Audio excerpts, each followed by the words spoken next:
Good morning, guys. I barely caught a wink of sleep last night because those wild hogs have been giving us trouble again. They've been creeping in like clockwork between 1 and 3 in the morning, rooting up the ground, tearing through the feeders, and vanishing before sunrise. Around 4:30 a.m., I got the call from Gloria. She managed to drop the gates on a couple of big sows that wandered into the trap. Now I'm on the road, heading out there to meet Bobby. The morning air carries that damp chill that only comes after a long night. Fog sitting low across the pastures, and I can already feel the adrenaline building. We're hoping to get these 2 sows handled quick. Judging by the tracks we saw last night, it looks like they might have already had their piglets and come back to feed. These animals are cunning, especially the mothers. They'll vanish for a few days to nurse their young, then circle back for corn like they never left. When we pulled up, both sows were pacing inside the pen, snorting and bluff charging the panels. Typical behavior. They'll charge the fence over and over, testing it, trying to intimidate you. The first few charges are usually bluffs, but if you don't know what you're doing, they'll catch you off guard. These are powerful, smart animals. As I got closer, I could see the tension in their muscles, the foam around their mouths, the anger in their eyes. They hadn't had their piglets yet, but they were close.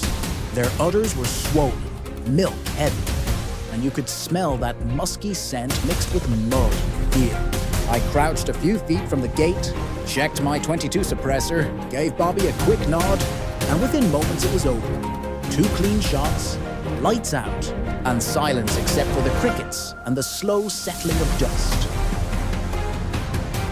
Upon closer look, it seemed one sow had already birthed recently, thin along the flanks, milk gathered uneven, a sure sign the piglets had been nursing.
The other was still carrying, heavy and bloated. We checked both carefully. The first had likely lost her litter, but the second's time was coming any day. We reset and rebaited the trap, just in case that boar we'd been tracking decided to come back. He's a smart one, fully nocturnal now, only moving after midnight. The cameras caught him skirting the far edge of the property, avoiding the traps like he knew exactly what they were. Once a hog learns what a trap is, it almost never falls for the same trick twice. A few days later, we finally got movement again. The same sow returned, this time with a dozen piglets in tow. Tiny, striped, and skittish, they followed her everywhere, mimicking her every step. We decided to use the secret sauce, a mix of fermented corn and sweet syrup, to lure her in. To our surprise, she came early, just before dark. Normally, she'd only appear after midnight, but the bait was too good to resist. As soon as she stepped in, we dropped the gate. The sound was deafening, metal slamming against metal, the echo rolling through the trees. Instantly, the piglets hit the ground, every single one. That's their defense instinct. When startled, they go completely still, pressed flat against the dirt, barely breathing. In tall grass, they vanish completely, just little shadows melting into the ground. It's nature's camouflage built for survival. We caught the sow and her litter safely. The piglets looked harmless, soft squeals, tiny hooves, big curious eyes. But everyone who's dealt with feral hogs knows better. These cute little creatures can grow into 200-pound wrecking machines within a year, tearing through crops, killing small animals, even charging at people if cornered.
The plan was to give them to a local farmer who raises them humanely on clean feed until they're ready for butchering. We don't like waste. Whether it's meat, hide, or bone, everything gets used. Some people turn them into gator feed, but we prefer to see them go toward feeding families. It's always a strange feeling standing there after it's done. The trap quiet now, the morning sun breaking over the horizon, painting gold across the dew-covered grass. You look at the little ones and can't help but feel a mix of awe and sadness. They didn't choose to be here. Their parents didn't either. They're just doing what nature designed them to do, survive. But the truth is, wild hogs don't belong here.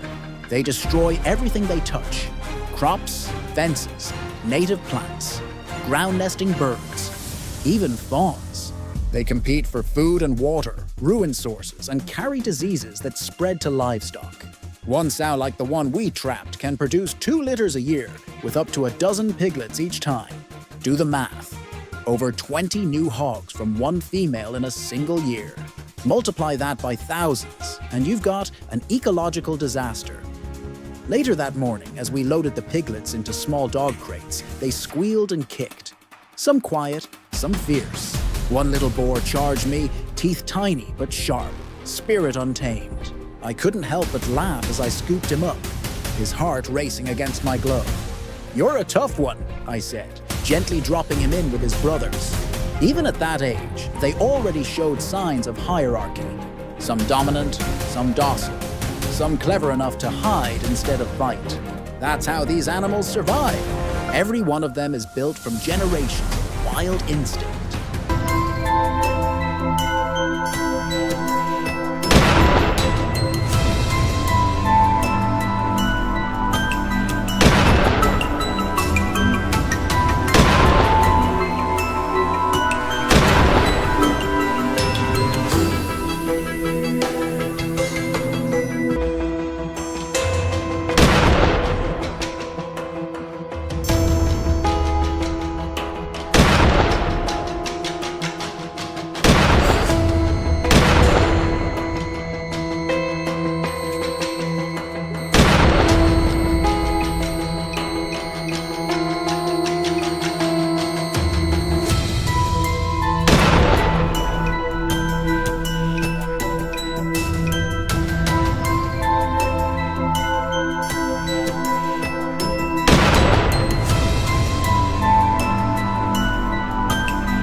By noon, the air was thick and humid again. Storm clouds gathered to the south, the kind that roll in fast and heavy. Just a year ago, a hurricane tore through this same property, flattening trees, flooding the pens, and scattering everything for miles. We're still rebuilding, yet even through the chaos, we keep going. Every trap we set, every hog we remove, it's a step toward restoring balance. Life out here isn't easy. It's unpredictable and often harsh. But there's a strange beauty in it too. The rhythm of the land, the lessons it teaches about patience, resilience, and respect for hard work. As I closed the tailgate and looked out across the field, Bobby turned to me and said, "You know, no matter how many we catch, there's always more." He's right. The battle never ends, but we'll keep fighting it, not out of anger, but out of duty. Because if we don't, no one will. As the day wound down, the sun dipped low, setting fire to the treetops. The sound of cicadas rising in waves. The woods were calm again, for now. So if you're watching this and you love what we do, hit that subscribe button. Share it with someone who enjoys the outdoors. We're not in this for fame or money. We do it because it matters, because this is real life, raw, challenging, and unforgiving. From hurricanes to hogs, we take it as it comes. And as I always say before signing off, stay wild, my friends. Until next time, stay wild.